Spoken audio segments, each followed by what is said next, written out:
I have been craving for an engaging Indian web series to watch. After Sacred Games, the benchmark has been placed so high that the big names in terms of directors have a lot of pressure to produce content which is unique and also leads to conversations among the masses. The moment I got to know that the talented duo of Reema Kakti and Zoya Akhtar are going to the digital space, I was very excited. A web series which focuses on the functioning of wedding companies in Delhi on the surface, but is much deeper than just that. From the first look, many people had assumptions that the web series is going to focus on problems of the rich in India, aka aspects which are just an everyday reality for the masses but a hurdle for the privileged. I can safely say that the web series is much more nuanced than that. Here's me telling you just the slight problems and positive aspects of the web series so that you guys can ultimately decide on whether to watch it or not. This is not a sponsored video by Amazon Prime and just my personal opinion. So here goes.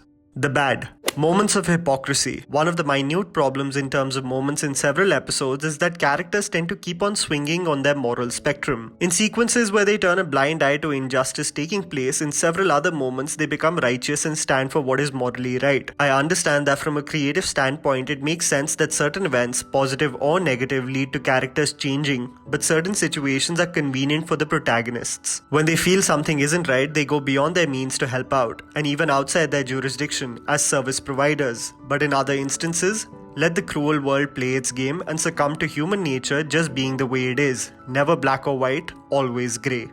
Fleshing out characters. The only flaw I felt that took away from completely investing in the main characters is that every episode focuses on a new couple getting married. The couples range from rich to poor, liberal to conservative, straightforward to shady, and even pure evil to loving. There are new actors that feature in every new episode, and this leads to the creators focusing on their intricate families, equations, and most importantly, complexities. So when you were following the main characters and their journeys, you somehow come to a roadblock with these wedding projects and the focus shifts to the soon-to-be bride and groom. Even though each wedding somehow brings a social message into the limelight, it becomes rather tough to fully flesh out the principal characters.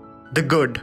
Delhi, the people, and the locations. This web series is based in Delhi, and my god, its representation of the people and the locations couldn't be more accurate. Delhi is a very interesting place. In a stretch of a few kilometers, you will come across individuals that are unique in so many different ways. Upbringing, schooling, values, political and social thoughts, you'll just see a spectrum along the way. The principal characters and their personal backstories in Delhi, which often translate to how they interact with multiple families, is showcased extremely well. You can clearly recognize the streets, establishments, and households throughout the web series, which are so unique to the capital. Cinematographers John Jacob, Jay Oza, Stephen Kupik, and Tane Satam have not only done a splendid job in showcasing Delhi, but also states like Rajasthan and Punjab beautifully.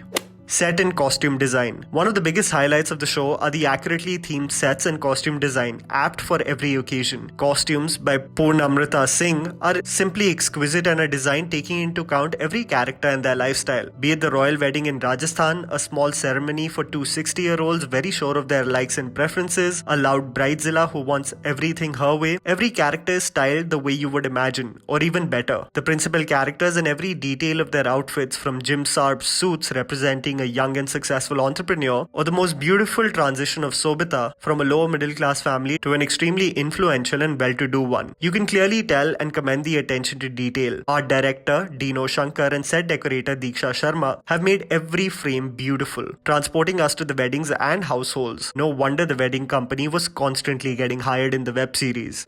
The ensemble cast. Again, as I always mention, the biggest strength of any film or web series are the performances, and this web series is a showcase to represent all the actors we consider to be underrated on the big screen and just the sheer talent they possess. Shobita is the star of the web series, playing the role of Tara Khanna, a girl who is a go-getter and knows what she wants, an individual that identifies losing herself in the journey of success. The actor portrays moments of anguish, pain, and knowing what's best for her with utmost conviction. Arjun Mathur as Karan Mehra is such a delight to watch. I've been a fan of him since MTV Bring on the Night, and the man just gets better and better. An openly gay man in the professional space, yet the feeling of suffocation and restriction in his own household has created so many demons inside him. Mathur is one actor I feel you will root for in the web series till the very end. Jim Sarb as Adil Khanna is confident and a bona fide douchebag. He, just like in his films, will just mesmerize you on how natural he is. The biggest finds, however, were Shashank Arora and Shivani Raghuvanshi, who very few people remember from the brilliant film Titli. This pair will definitely impress you. Other than the principal characters, you will get to see some delightful cameos from legends like Neena Gupta and Deepthi Nawal, and also brief yet show-stealing performances from Shweta Tripathi and Amrita Puri. The performances are the core of this web series.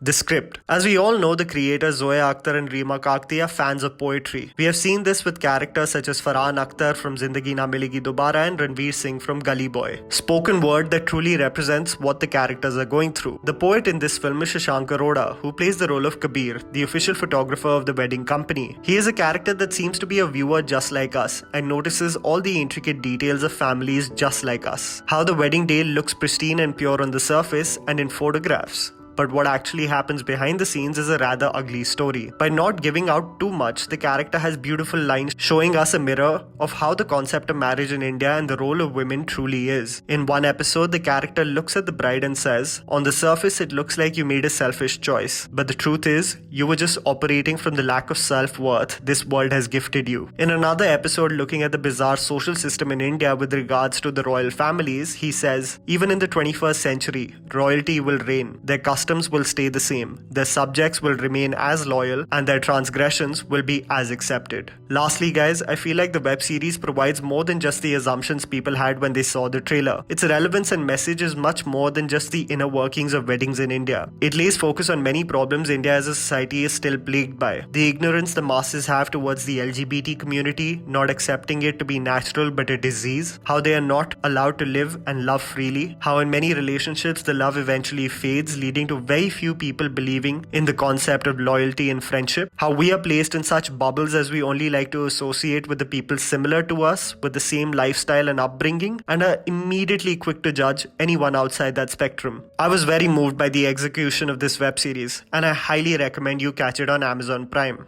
And that was the video guys. Write down in the comments below what you thought about the web series. Please don't forget to follow me on Instagram. The handle's right in front of you. Follow me at JammyPants4. Also please support us by smashing the like button and subscribing to our channel for weekly content ahead. Thank you for watching.